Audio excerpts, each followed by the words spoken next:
All right, so ISC AI on the move, winter 2022. I briefly kind of saw this in our Discord, and yeah, there wasn't a lot of good being said, so we'll see.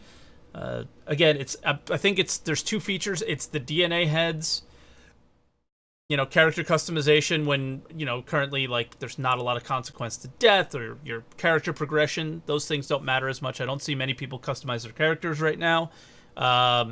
And planetary nav mesh, which is incredibly, incredibly important to Star Citizen's future. So that should be cool to see, but there is a lot of negativity around it. So let's see. Let's see what we got.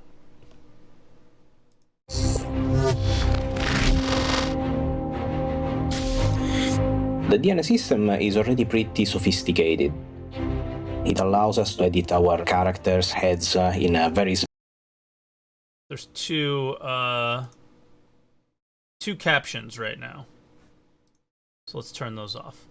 The issue with the characters' heads, especially with the women, I think it was, is they didn't have a lot of heads and they were heavily like Asian influence, right? And a lot of characters ended up looking the same, and they wanted to come back to this and put more heads in for customization to give us more variety, and I think that's what this is. Smart way, but the quality of the asset is not up to standard. We are improving the editability so that we are more free to extend our like basically range every of character looks heads. like this right now. Every female. What we tried to do, because we can't currently scan in more people, and we did want to raise the amount of variation in the texture pool, is we tried to combine different textures together. We would take the forehead. Oh, the forehead. Oh, they can't scan in more people, probably a COVID issue, right? I didn't think of that. Because that was their intention, was just to scan in more people. But I guess they can't because of COVID. But yeah, I mean, just forehead, guys. Just scan more people, forehead. Wrinkles of one person and combine that with the mouth of another person to sort of create kind of in the way a more here. unique result in the end. Right now, the good thing about this new implementation is that we have a wider range of heads and a wider range of ethnicities that we can select. Yeah, it's already we way also wider. Adjusted the previous texture set and the shading of the previously created heads. They are much more believable, they are also sharper in details. I saw somebody comment about that in particular, that they chose like the worst B-roll possible because all the other heads prior were seemingly much sharper in detail, and then they go, they're much sharper in detail, and show the same character face we've been looking at forever, and it doesn't, it looks like pretty low quality, right? It looks like I can't see the skin. It's like one of the worst B-roll options there. But of course, that person I think was nitpicking because that's what they did. The eye textures, they were quite bright beforehand. You could really see like the striations in the irises. And we kind of wanted to get a base set of textures that looked a bit more realistic. Like, look at the skin here in comparison to the skin on the other character, right? It was just very flat, where this one has life and... yeah. Even in this lighting, it's new eye. alive. It is including a new eye wetness that is gonna create a better blending between the eyeball and the head and the eyelids nearby it, giving the highlight a more realistic reflection. Okay. The way that it reacts to light, it creates a way of transitioning of the light over the eyeball that is more believable. I mean, we're just like literally one frame off, I think. Like this, see that little white light there? I think that's what they mean. And yeah, I think that is something that makes it more believable, I guess. Also, we have been working on a first layer of variety for the eyebrows. The eyebrows, they are gonna be, together with the eyelashes, my eyebrows a new are layer of characterization for our heads. My most distinguished feature, I think. Altogether, it is a significant improvement, and it all goes in a pool where every feature is actually swappable one from another, giving you the possibility to characterize your character even more in depth. Like, that character to the right looks totally Looking at the different future, than there's anybody I've plenty seen in of game. features that we will want to improve even more, and some even replace from what they are right now. So after 3.17, we will commit to inflate the amount of hairstyle that we have right now, and so many other details like freckles, moles, scars, and even the makeup may be something that we will want to adapt as a separate layer of complexity, so that you may reach out an even more complex level of characterization for your own avatar. Which is cool. The problem here is, you guys remember 3.7? 3.8, somewhere around there? When they were like, oh yeah, by the way, we're going to introduce the brand new hairstyle with Tisha Pacheco. And if we get it in, she's going to have these really nice dreads and look sick. If they don't, we're going to put this hood on her. 3.7 or 3.8, one of the two. Regardless, we are in 3.17. 10 patches. No hairstyles. When there are times where it's very frustrating to be a backer, because you want to defend this. You want to defend them. You want to say this project has the chance of being great. But when you almost got something in and still 10 patches later you don't have it, what's going on, first off? And I think those are situations where you absolutely owe the backers answers. You owe the backers an explanation of what happened and why. We maybe can't ask when, but we should be allowed to ask why. And those are the situations where it's just hair. To me, that's not that big of a deal. But this is one of countless situations of where we almost made it in, guys. It almost made it in, and then it disappears into the ether and no longer exists. Why does that happen? What is that? Why are we dealing with that? Please start explaining when these things happen. I think the questions have to get asked to have them explained, but at the same time, it's very frustrating, because those are the situations that stack up and make the project look and feel like it is never going to work, right? And that's what creates the negativity, the lack of trust, and all those things around the project. At least for me, that's what builds that level of lack of trust is there's been countless situations like that where we almost have it and then they never put it in. So did you have it in the first place, right? Is the frustrating part. The Star Citizen character creator is at the center of your ability hair. to express yourself in the persisting Doesn't universe. And these updates that are coming in so Alpha many times that's 3.17 are just the next step in allowing everyone to one day create an avatar that is truly representative of the player underneath. And up next, we move from the human-controlled to the AI-operated with an update on planetary nav mesh. I've been waiting for technology this that looks to unlock NPCs from their for so static long. locations and allow them to travel surface-side in much the same way you do. What we currently have in Star Citizen is a lot of really cool environment, but pretty much no AI. We want to make the world alive and reactive to the player. What we are building right now is the planetary navigation tech that is an extension of our current system to be able to have AI finally on the planets. Now here's the criticism of this. We'll get it out of the way right away.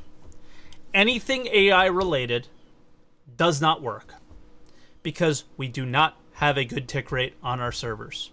Anything AI related will never work until you improve the tick rate on the servers. And I'm seeing people go, well, why would you work on this until the tick rate is better? Why wouldn't you work on this if you were an AI programmer? Like, I can understand the idiotic bartender and the coffee vendor and those things not really being necessary, but why wouldn't you work on this specific scenario? Even regardless of the poor situation with the tick rate. Because we're all here hoping that the tick rate will improve.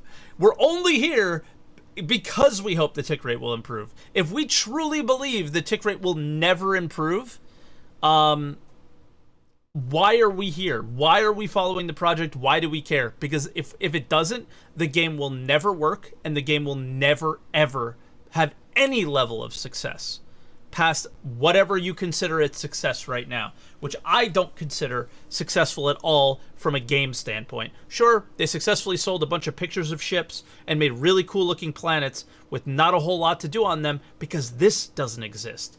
So, Jumptown's the perfect example of it was only really a great thing because no AI are involved. You barely need the server to do anything or think. It's just we all go there, we have tons of positional desync, and there's issues where you're dying and the server doesn't communicate. Those are the issues we have there. But when you add AI to the scenario, it would be 10 times, 1,000 times worse. So that's the criticism here, is why work on it. For me, whenever the tick rate does improve, if that's this year, next year, or never, I would at least like to have these things in place so when it improves, I have something to do. That's it. So that's what I think. Whatever the update is the update. We know when it comes in. If it comes in soon, it is not going to work how we would want it to.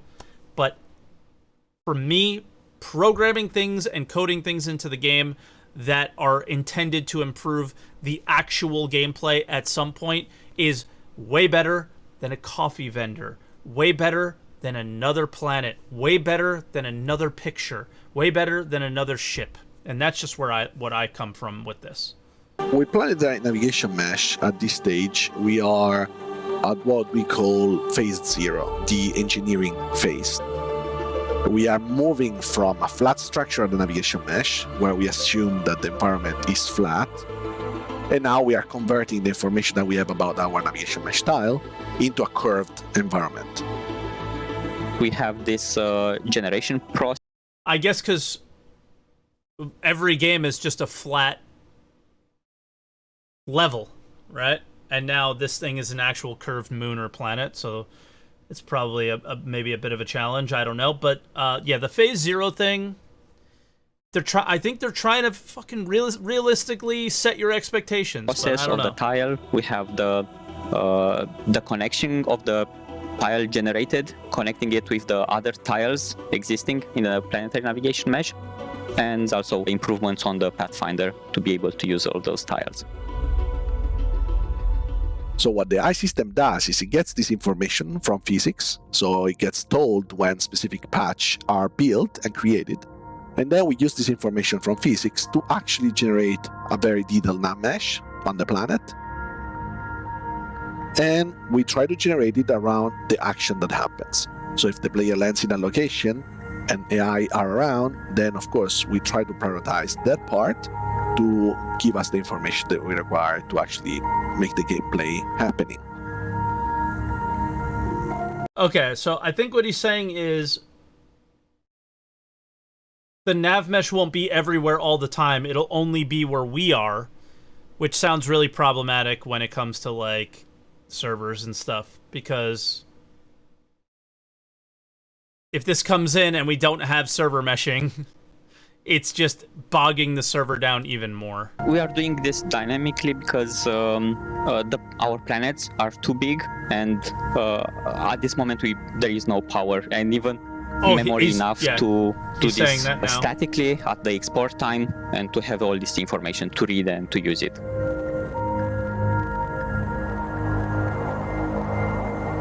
The result is basically that you are going to see NPCs walking on the terrain surface, being able to follow you because you hired them or because some of them entered in combat with you.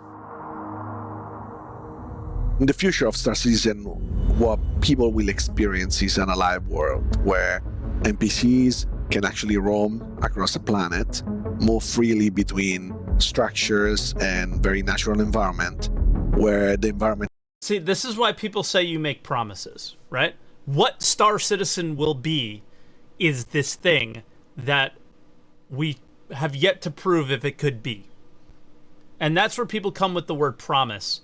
That is a very, like, you know, we can repeat what he says. You know, in the future, Star Citizen, what people will experience, what you will experience. You know? Star Citizen, what people will experience is an alive world where NPCs can actually roam across the planet, move freely between structures and very natural environment, where and I believe they'll get there. Because why would I be here if I didn't?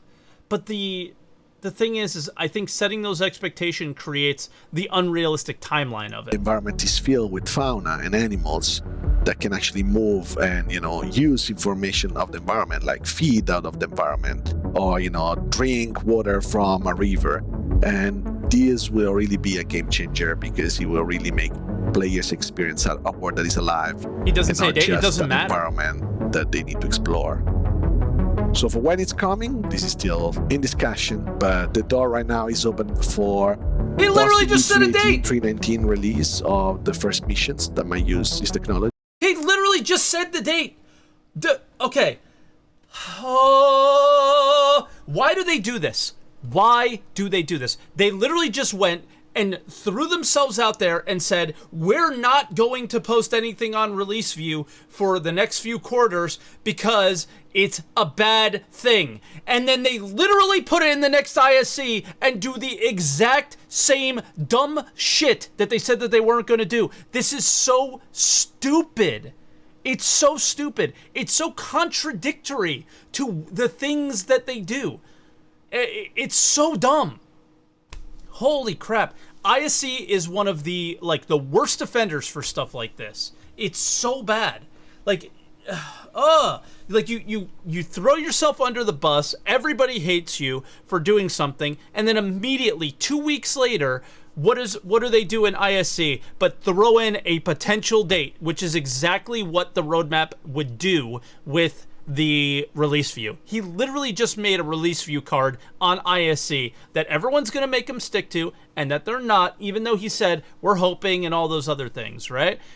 I'm not mad because I'm going to get debated by this and I want to see nav mesh in these days. I'm mad because they're contradicting, like there's such a disconnect with this. Like, remember when everybody says, oh man, you know, CIG didn't start anything until this year because they were building a company. Well, look at the idiotic, disconnected communication that this company has. It's terrible. That is not good. That is not good. You can't communicate one way to your backers and then in another place communicate a completely different way, dates and all those things. It's not good. And I know this is something like minor to nitpick, but it's really not that minor anymore, because people got really upset about the roadmap, and I thought it was a really smart thing to do, and I defended the idea of saying, you know what, you really only should be telling us what you're actively working on for the next patch. And this one is just, you know what, screw it. 319, maybe. Yeah, you know, let's just make cards on ISC. It's so dumb. And, you know, I'm really looking forward for people to play it. So what did we learn this week? Well, we learned that new textures, eyebrows, and eye tech are coming to the character creator in Alpha 3.17. That beyond this is a continuing effort to improve multicultural representation across subsequent patches, and that the work to enable NPCs that can give chase across the 360-degree surface. Maybe this was filmed before the roadmap controversy. It doesn't matter. That was a 10-second clip that didn't need to be here. We all want to know when it was coming, but Jared can come in at the end, and if you want to know when it's coming, you can refer to the progress tracker on the roadmap, like they were saying to do in the roadmap roundup. The disconnect is real, and they need to get on the same page on those things. These guys need to work together, otherwise it's going to create more problems than any of the fixes that they tried to do with roadmap roundup. It's not good. Of any planet or moon is well underway. Yeah, the video was edited. Don't forget, there's a new free fly event starting today. Jumptown and Ninetales dynamic events will begin again at any moment, and the referral program has a new lodestone variant of the popular Artemex armor that awards to both the referrer and referee. Referee? I'm really good at shilling things. Now, the armor is a limited time addition to the referral program, so check out the robertspaceindustries.com website to learn more. For Inside Star Citizen, I'm Jared Huckabee. We'll see you all next week.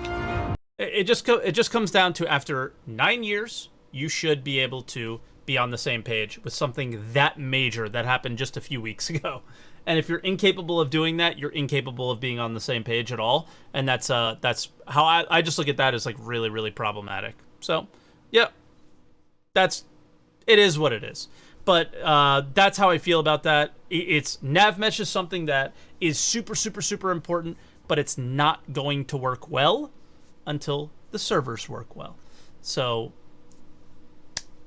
we'll just see. It's one of those things. We'll just see. I mean, we've all fought the AI in the bunkers. They're mostly just staring at the sky and letting you kill them. When you get on a good server, they're pretty scary, and I look forward to the days when they are. But right now, I don't have very high expectations until we actually see the servers start improving. So we'll have to see. There's a lot of moving parts to make the servers better. I think we saw one of them in the graphics SCL recently, and then we obviously know things about server meshing and stuff like that, which I believe on Roadmap Roundup, the card extended a little bit. That's what people were telling me on the SaltEMike 2 channel about something that I may have missed there, that the server meshing got extended even further, which is no surprise because that's going to be worked on for years, most likely.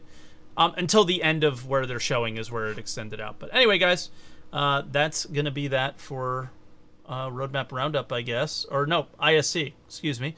And yeah, I hope you guys enjoyed it. Again, I think nav mesh is super, super important, but I don't think it's anything to get massively hyped about because the expectations for it to work properly just can't be there yet until there's a reason to get hyped about it. So enjoy.